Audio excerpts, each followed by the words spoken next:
ഇന്ന് 7 മണിക്ക് തന്നെ മാഡത്തിനെ ഓഫീസിൽ കൊണ്ടാക്കേണ്ടി വന്നു. സാധാരണ 8 മണി 8:30 ആകുമ്പോഴാണ് പോവാറ്. അങ്ങനെ മാഡത്തിനെ ഓഫീസിലിറക്കി ഞാൻ അപ്പുറത്ത് ബക്കാലയിൽ പോയിട്ട് ചായ കുടിച്ച്, പുറത്തുനിന്ന് ചായ കുടിച്ച്. വീട്ടിൽ 2 ദിവസമായിട്ട് പൊറോട്ട, അപ്പോൾ പിന്നെ അത് കഴിക്കാൻ നിന്നില്ല. എന്നും പൊറോട്ട കഴിക്കണം നല്ലതല്ലല്ലോ. അങ്ങനെ ചായ കുടി കഴിഞ്ഞിട്ട് നേരെ വീട്ടിലെത്തിയപ്പോൾ അളിയൻ്റെ അടുക്ക് സാധനങ്ങളുണ്ടായിരുന്നു. അർബാബിൻ്റെ അനിയൻ്റെ വീട്ടിലേക്ക് സാധനങ്ങളുണ്ടായിരുന്നു. അപ്പോൾ അത് കൊണ്ടുകൊടുക്കാൻ പോയി. അത് ഈ ആസിലാണ് എടുക്കുന്നത്. അത് ഈ പറഞ്ഞ പോലെ ബാബ എല്ലാ ആഴ്ച വരുമ്പോൾ അവിടേക്കുള്ള സാധനങ്ങളുണ്ടാവും. മിക്ക ദിവസം ഞാൻ തന്നെ കൊണ്ടുകൊടുക്കാറ്. എനിക്കിനിപ്പോൾ വല്ല പണി ഉണ്ടെങ്കിൽ അളിയനോട് വിളിച്ച് പറയും. അപ്പോൾ അളിയൻ വന്ന് വാങ്ങാതെ പതിവ്.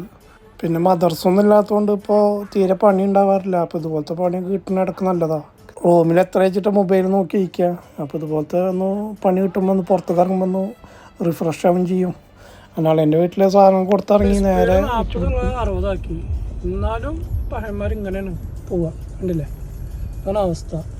വീട്ടിൽ പോകുമ്പോൾ മിക്ക ദിവസം ഈ ബ്ലോക്കിൽ പെടാറുണ്ട്. പോണ വഴിക്ക് വണ്ടിയിൽ പെട്രോൾ ഉണ്ടായിരുന്നില്ല. പെട്രോൾ അടിക്കാൻ കയറ്റി. ഇപ്പോൾ ഈ പണിയൊന്നും ഇല്ലാത്തതുകൊണ്ട് പെട്രോൾ അടിയൊക്കെ ചുരുക്കി കേൾക്കണ്. പിന്നെ എൻ്റെ വീഡിയോസ് ആദ്യമായിട്ട് കാണുന്നവരുണ്ടെങ്കിൽ ഫോളോ ചെയ്തൊന്ന് കൂടെ കൂടണേ.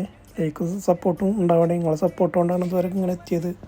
അത് കഴിഞ്ഞ് നേരെ മാഡത്തിനെടുക്കാൻ പോയി. മാഡത്തിനെടുക്കാൻ പോയടത്തും കുറച്ച് നേരം വെയിറ്റ് ചെയ്യേണ്ടി വന്നു. അങ്ങനെ മാഡത്തിന് വീട്ടിലാക്കി കൊടുത്തിട്ട് ഞാൻ നേരെ പഞ്ചർ അടക്കുന്ന കടയ്ക്ക് പോയി. വണ്ടി ടയർ പഞ്ചറുണ്ടോ സംശയം ഉണ്ടായിരുന്നു. അപ്പോൾ തീർത്ത് അത് കഴിഞ്ഞ് വരുമ്പോൾ ഫിറോസ് കിച്ചണിൽ 4 മണിക്കൊക്കെയുള്ള ഇതുണ്ടാക്കിയിരുന്നു, മക്രോണി. അതൊക്കെ നോക്കി നിൽക്കുമ്പോഴാണ് നമ്മളൊരു ഡെലിവറിക്കാർ വിളിക്കുന്നത്. സാധനം ഉണ്ട്, പുറത്തേക്ക് പോയാൽ വണ്ടി നോക്കി നോക്കുമ്പോൾ എന്താ, അൽഹംദുലില്ലാഹ് കല്യാണം കഴിഞ്ഞ് നിൽക്ക് 2 വർഷമായി. അപ്പോൾ അതിന് പെണ്ണ് കുറച്ച് സാധനങ്ങൾ ഓർഡർ ചെയ്തിട്ടുണ്ടായിരുന്നു, അത് വാങ്ങാൻ വേണ്ടിയിട്ട്. അപ്പോൾ ഇന്നത്തെ ഏതാണ്ടൊക്കെ തീരുമാനമാക്കണം. ബാക്കി നമുക്ക് നാളെ നോക്കാം.